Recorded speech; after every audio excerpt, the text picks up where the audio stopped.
Pentagon and Russian authorities confirmed twin explosions in Kabul airport with preliminary counts of over 20 casualties, among them U.S. citizens. The Communist Party of China presented a summary of its contributions to the socio-economic development of the country during the political organization's 100 years of existence. The cabinet of President Pedro Castillo faces a national congress seeking a vote of confidence that will allow the mandatory staff to remain in office.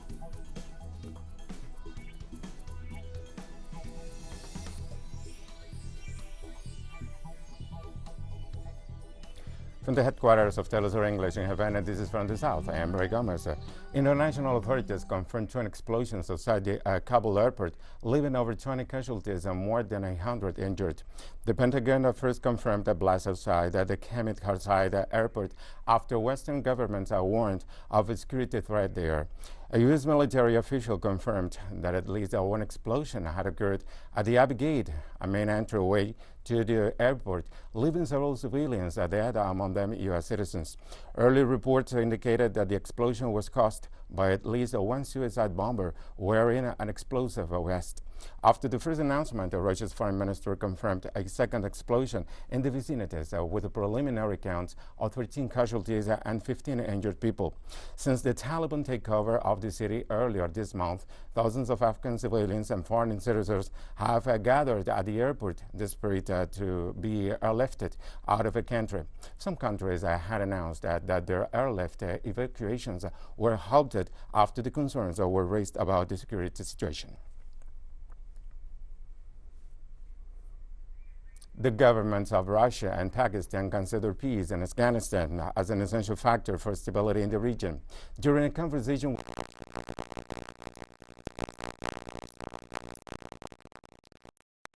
Afghans is important to his country. The premier also considered that a political agreement is the best device for solving the situation in Afghanistan and guaranteeing safety and abidance. This vision was shared by Putin, who is in several occasions has ensured that Moscow will not interfere in the Afghan conflict so as to not contribute to the civil war in that country.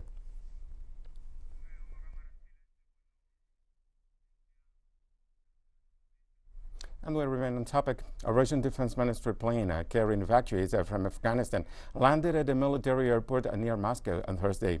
The Defense Ministry previously reported that 4 planes had been sent to evacuate more than 500 people, including Russian, Belarusian, Kyrgyz, Tajik, Uzbek, and Ukrainian nationals. The flights marked the first Russian airlift since evacuations from Kabul began. The evacuations are being carried out upon orders of President Putin.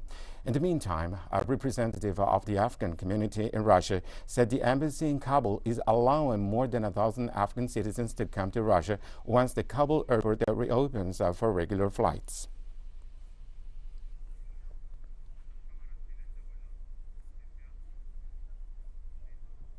President of Iran, Ebrahim Raisi, commended his first ministers of cabinet after receiving the parliament's vote of confidence. The mandatory war in several members of the new executive and emphasized that his government will prioritize service to the citizenship in order to solve the problems of the nation.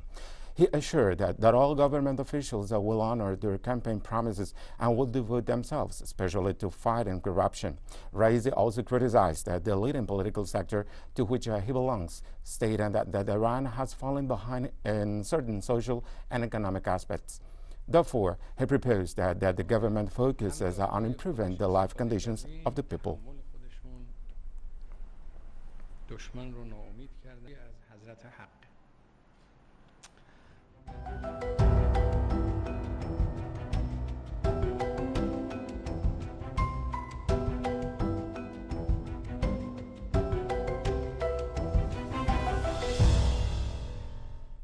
Due to the arrival of the rains and the floods reported in several states of Venezuela, the President Nicolas Maduro signed an emergency decree for 90 days to make available and guarantee all the necessary resources to attend to those affected by the weather contingency. I want to sign a decree of emergency for 90 days. Due to the rains, surpluses, we have created these natural disasters in Apure, Bolivar, Yaracuy, Zulia, and Merida. So with this decree that I'm signing, I give the green light for all logistical and financial operations in support of these states. I'm signing the emergency decree for 90 days to facilitate all logistical and financial steps. Madam Minister of Finance, the decree is signed, published, executed, and complied. President Maduro referred to the serious landslides caused by the rains in the town of Tovar in the Venezuelan state of Merida. For this reason, he asked the national authorities to be alert before the entrance of tropical wave number 39. Particularly, Tovar was a natural disaster, and we acted in time. We moved, and well, there we go. 60 kilometers of road were blocked. There was no passage there. At 4 o'clock in the afternoon, they told me that they had to walk for 5 hours to get over the mud and reach Tovar. They are already arriving to the town of Tovar. We have to clean everything, rebuild everything, and put everything as it should be, and be alert for the rain, for the tropical wave number 38. Sorry, 39. Is coming in from the east of 75 tropical waves. We have to be alert. The orders I gave yesterday to work on the climate change issue at territorial level are being executed, and we have to keep on reorganizing the territory, reorganizing the distribution of the housing in the urban areas, and we have to keep on working on the issue of climate change at a territorial level. Spain emergency services on Thursday recovered the body of a teenager who was trapped among the rubble of a three-story building that collapsed in Peñíscola in the Valencia region. According to the sources from the local police, 3 people were buried by the collapse. One of them, a man aged around 20, was located by rescuers and responded to their calls. Emergency crews continued searching for a woman who had reportedly been in the same apartment as the rescued man when the accident happened. The reasons for the collapse are so far unknown. The incident took place on Wednesday evening in a building made up of around 20 apartments in a development named Fonte Nova de Peñíscola. The buildings are located on the outskirts of the center of the town and have been left severely damaged by the collapse.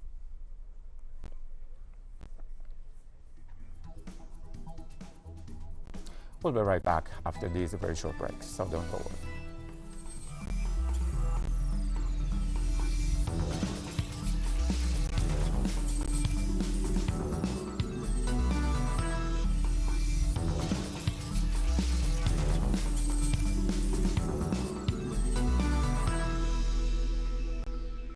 Welcome back. The Communist Party of China presented a summary of its contributions to the socio-economic development of the country during the political organization's 100 years of existence.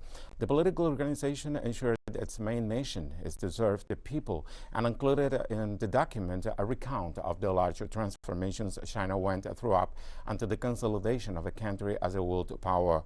The party and the people work together and share good and bad times. There is an inseparable bond between them, reflected the publication. The document also stressed the commitment of the Communist Party of China in advancing toward the whole nation's complete revitalization, ensuring the well-being of the citizens and the upholding of Marxism as the guiding ideology.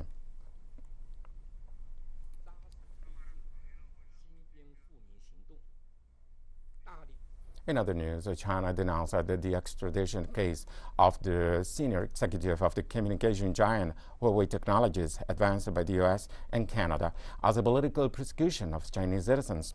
The remarks came on the 1,000th day after the arrest of Meng Wanzhou at Vancouver's airport at the U.S.'s behest.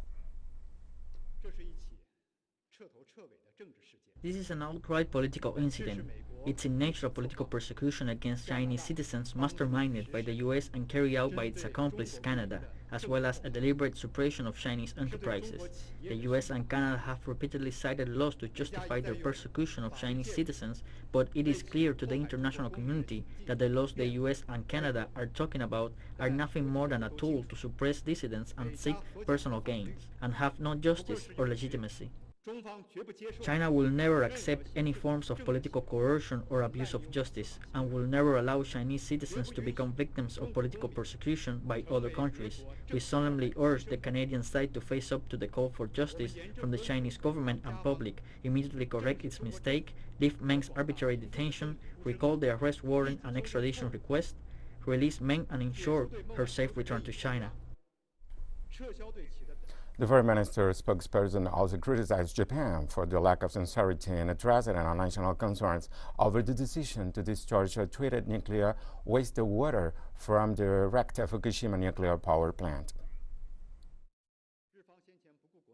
Japan has earlier made the wrong decision to discharge nuclear-contaminated water into the sea despite doubts and objections both in and outside the country. Now it is going further down the wrong path by advancing relevant policies and technical preparations. This shows Japan has absolutely no sincerity to address the concerns of all parties. China urges Japan to take seriously the calls of the international community, neighboring country, and its own people, immediately revoke the wrong decision to fulfill its international obligation, and not to start discharging contaminated water before full consultation and agreement with all stakeholders and relevant international agencies.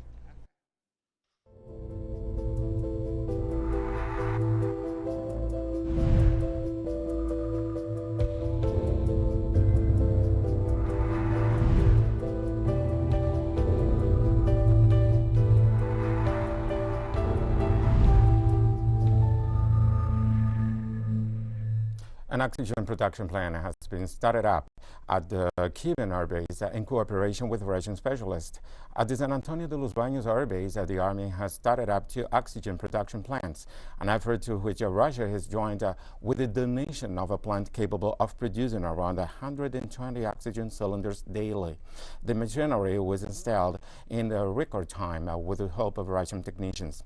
After being packaged in gaseous forms, the oxygen cylinders are immediately transported to helicopters and planes that take them to different parts of the country. This is the latest effort guaranteeing the availability of oxygen in the midst of Cuba's efforts to fight the pandemic.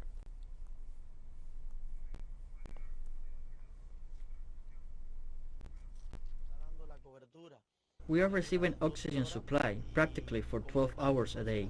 We are transporting medical O2 to Santiago de Cuba twice a day, which gives us 12 hours of coverage, and we complete 24 hours. From the National Management Center, we need to continue supplying the medical O2 needed by the Carlos Manuel de Céspedes and the Manzanillo hospitals. We are helping people who have tested positive to COVID-19. There have been so many deaths these days. I am doing my military service in hospital services. It is my duty. Currently, in the third wave of the pandemic, Guatemala's main hospitals have exceeded their capacity to treat patients with severe COVID-19 infection. According to Deputy Minister of Hospitals, Francisco Como, the impact is serious in the healthcare area. The occupation of beds with severe and moderate patients is at 97% and 66% respectively at a national level. The government official also indicated that the solution does not lie in increasing not only the number of beds, but in managing human resources for each position. For their part, the directors of the San Juan de Dios and Roosevelt General Hospitals in the capital explained that the current situation in emergencies is very complex because COVID-19 care consumes other open areas and the staff is at the limit.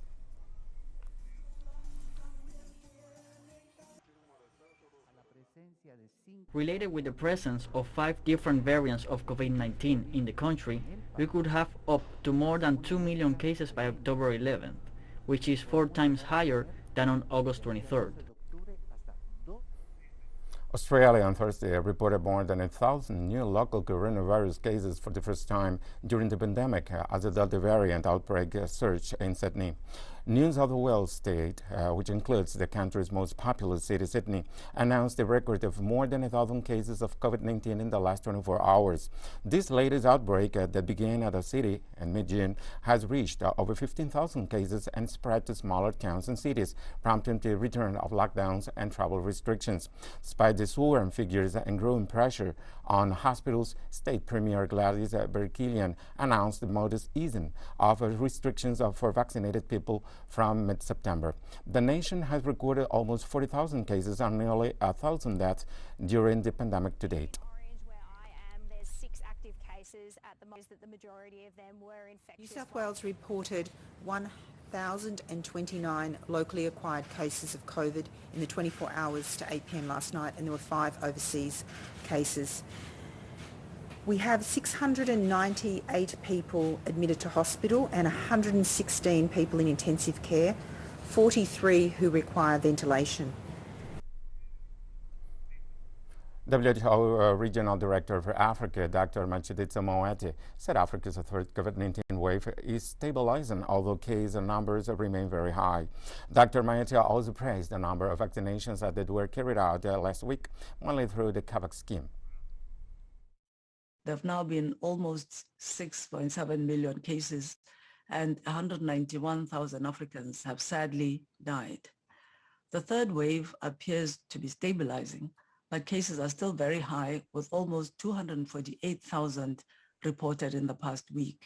24 countries are in resurgence, and deaths are rising in 8 countries. This is a preventable tragedy if African countries can get fair access to the vaccines. I'm delighted that in the past week, 13 million doses have been administered, triple that of the previous week. Many of these doses are from donations and sharing arrangements through COVAX. We have more stories coming up after this financial break, so stay with us.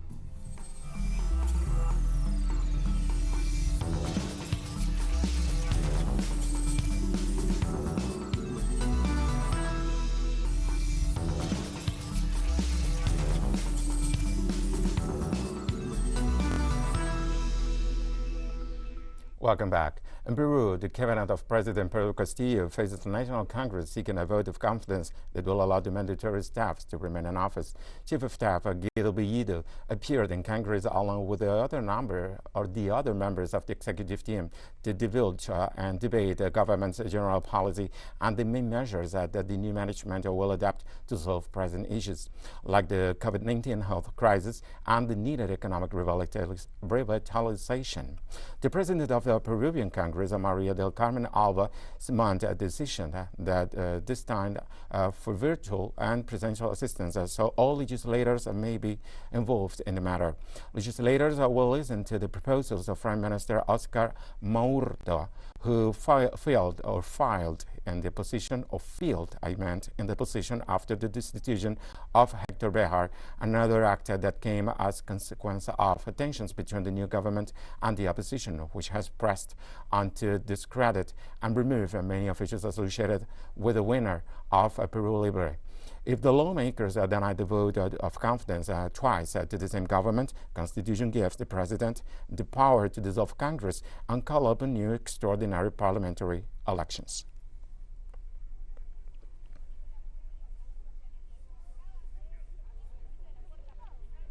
The government of Guatemala improved free transportation for the first group of Central American migrants deported from the United States to take them to their countries of origin. As a result of the collaboration with the National Council of Attention to the Migrant, the asylum seekers will have free transportation to prevent them from being exposed to abandonment and risk at borders. And a joint effort between the Executive Secretary of Guatemala, Raul Berrios, and the Undersecretary Alvaro Caballero. The needs of these citizens were attended to after being deported from the United States without guarantees or protections under the express deportation modality.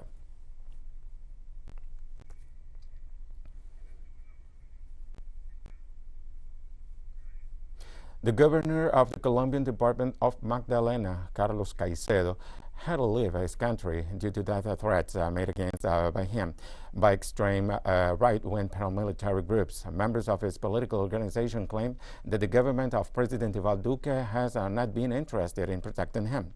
The governor's lawyers went before the Inter-American Commission of Human Rights to request precautionary measures for Caicedo, who left Colombia last August 19th after highly reliable source provided information about the presumed plan by the so-called Gaitanista Self-Defense Group of Colombia to assassinate him. As soon as these facts that compromised the life of the governor and his family became known, graffiti appeared in the streets of the city of Santa Marta, confirming the presence of the paramilitary group in that city.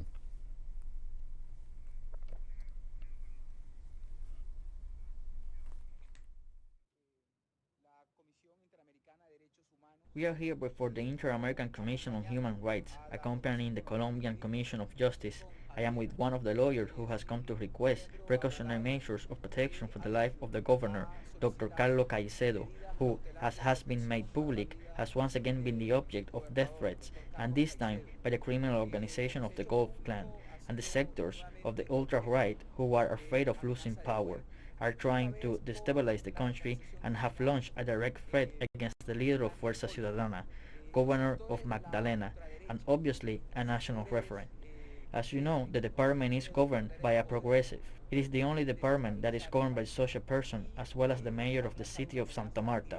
We have been accompanying this request as member and spokesperson of the Executive Committee of Fuerza Ciudadana.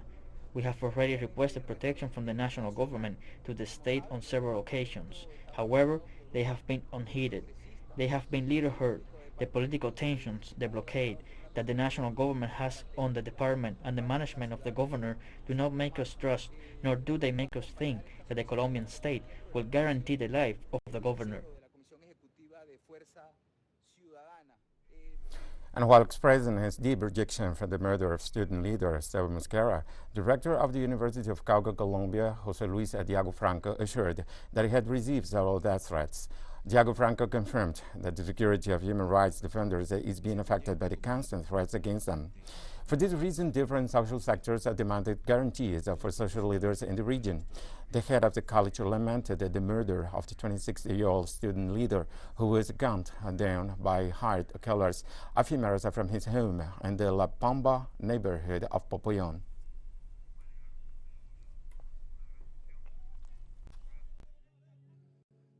Indeed, before being a leader, Esteban was a very dear friend, a person who listened to advice and had a very promising future in human rights defensorship. The dark forces did not steal them. He will always be a brother and a hope for life. I'm very sad, not as a dean, but as José Luis Diago. It is a very hard loss. And Cuban President Miguel Díaz-Canel on Wednesday held a meeting with Carlos Lopez, leader of the Bridges of Love project, which fosters solidarity with Cuba from the United States. On his Twitter account, the president described the meeting as fruitful and said that Cuba would continue to strengthen the relations with Cuban citizens who reside abroad as part of an invariable and unstoppable process. Heading the Bridges of Love project, Carlos Lopez arrived at the White House in July, where he delivered a petition signed by over 20,000 people to the U.S. government, in which they call on U.S. President Joe Biden to lift the blockade against Cuba. Bridges of Love is also committed to keep fighting for normalizations of diplomatic relationships between both nations and to show the Cuban reality to the American people.